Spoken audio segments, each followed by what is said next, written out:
Salut les techos, c'est Mickaël. Aujourd'hui on se retrouve pour parler de serveur NAS mais surtout de Synology puisque c'est aujourd'hui que la marque a sorti son nouveau système d'exploitation pour NAS. J'ai nommé DSM, donc DSM pour Disk Station Manager. On passe en version 7, ça apporte plein de nouveautés et aujourd'hui on va surtout voir comment mettre à jour son serveur NAS Synology vers cette nouvelle version DSM 7.0.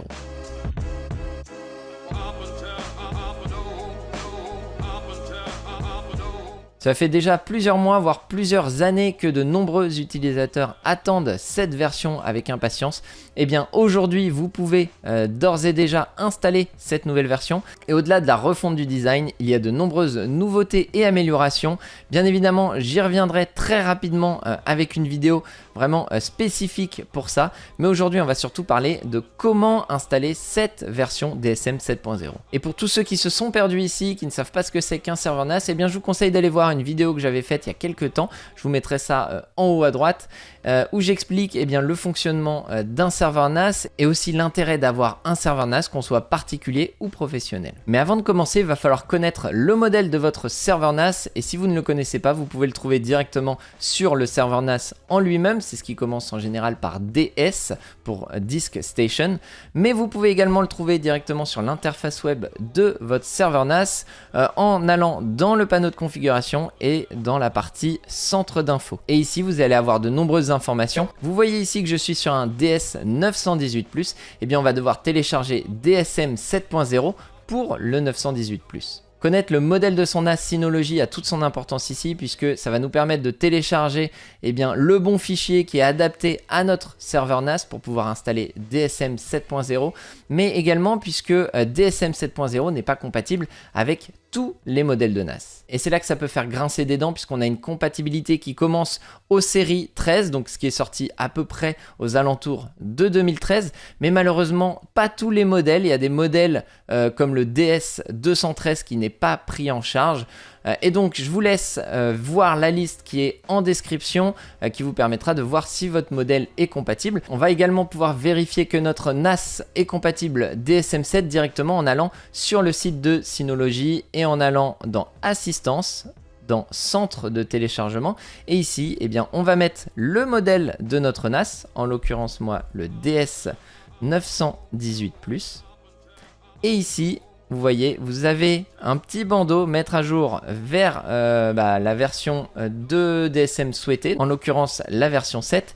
Donc ici, on va devoir sélectionner la version qu'on a actuellement. Et pour ça, on retourne tout simplement sur notre serveur NAS, encore une fois.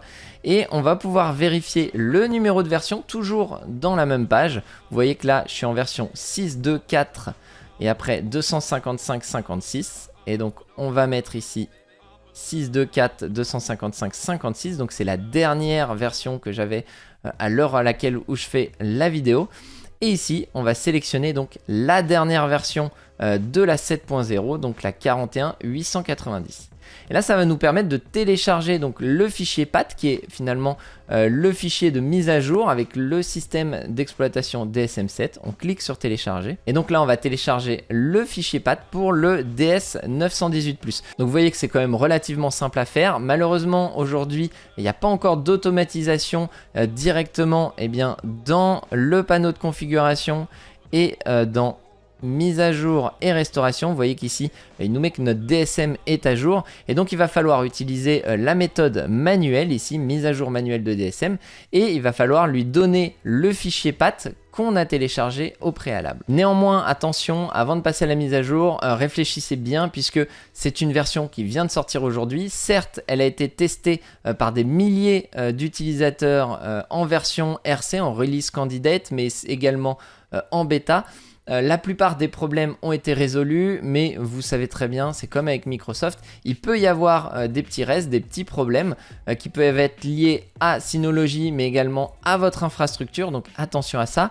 Attention également si vous utilisez des paquets tierces, s'ils ne sont pas directement développés par Synology, il y a de fortes chances que si le développeur du paquet tierce n'a pas fait de mise à jour, vous ayez des problèmes. Sachez également que sur DSM 7.0, la prise en charge des périphériques externes autres que le stockage, tels que des dongles télé, des dongles Bluetooth, eh bien n'est plus pris en charge sur DSM 7.0.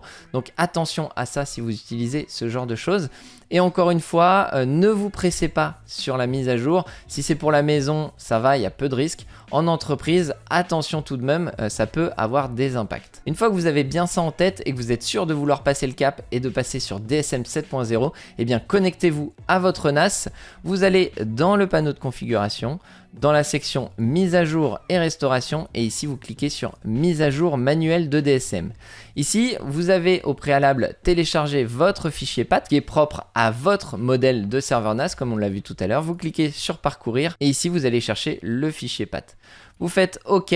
On va avoir un petit disclaimer justement qui vous explique un petit peu ce que je vous ai dit à l'oral, c'est-à-dire que eh bien il y a des risques, certains paquets peuvent être incompatibles, et il faut savoir également que la mise à jour, que le passage sur DSM7 apporte des nouveautés, mais également retire des applications qu'il y avait déjà. Par exemple, DS Photo a fusionné avec Moment et ça donne Synology Photo, mais si vous utilisiez l'un ou l'autre, peut-être que vous serez déçu. Donc attention à ça, renseignez-vous bien, je vous mets en lien en description toutes les nouveautés qu'il peut y avoir sur ce DSM7, donc n'hésitez pas à jeter un coup d'œil sur mon blog. Donc une fois que vous avez pris connaissance de ce disclaimer, vous pouvez cliquer sur je comprends et que j'accepte de mettre à jour le système. On voit ici d'ailleurs qu'il y a un paquet qui n'est plus pris en charge après la mise à jour, donc Node.js.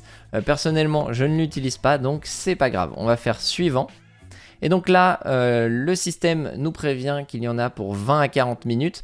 En général, c'est un peu moins, voire ça peut être un peu plus en fonction de la puissance de votre NAS et de la quantité d'applications que vous avez configurées, etc. Donc là, on va faire continuer.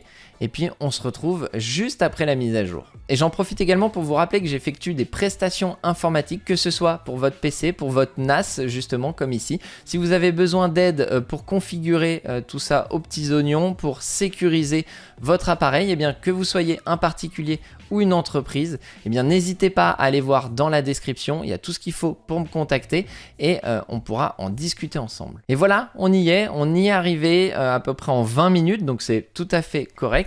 Et maintenant, on va pouvoir donc s'authentifier directement sur le serveur NAS. Vous voyez que déjà l'authentification, la partie authentification en tout cas, elle a changé un petit peu, c'est un peu plus doux, c'est plutôt sympa.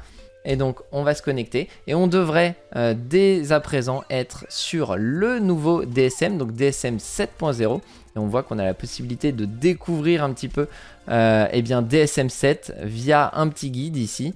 Et c'est plutôt pas mal. On a par exemple Active Insight qui est mis en avant et que moi j'adore, notamment du fait que, comme je vous l'ai expliqué, je fais de la prestation, mais je fais également des contrats de maintenance sur des serveurs NAS. Et du coup, Active Insight me permet de contrôler que tout va bien au niveau des NAS de mes clients. Donc c'est plutôt pas mal. On a également la sauvegarde de la configuration qui est maintenant automatisée sur votre compte Synology. Ils mettent également en avant la partie connexion sécurisée puisqu'ils ont amélioré également cette partie-là. Mais tout ça, je vous le montrerai dans une prochaine vidéo. Donc, on va cliquer sur appliquer et vous voyez ici que ça y est, on y est, on est sur DSM 7.0. Pour vérifier ça, bon, on le voit de toute façon au niveau du design, mais si on retourne comme tout à l'heure dans le centre d'info ici, on voit tout de suite ici qu'on est en version 7.0 41 890. Donc on est tout bon. J'espère que cette vidéo vous aura plu. N'hésitez pas à me faire votre retour. Si vous avez des problèmes pour mettre à jour, n'hésitez pas également, les commentaires sont là pour ça. Si vous n'avez pas encore de NAS, c'est peut-être le moment de vous y intéresser. Donc n'hésitez pas à aller voir les vidéos qui parlent de NAS sur ma chaîne. N'hésitez pas à vous abonner. Et puis je vous dis à très bientôt pour une prochaine vidéo. Ciao!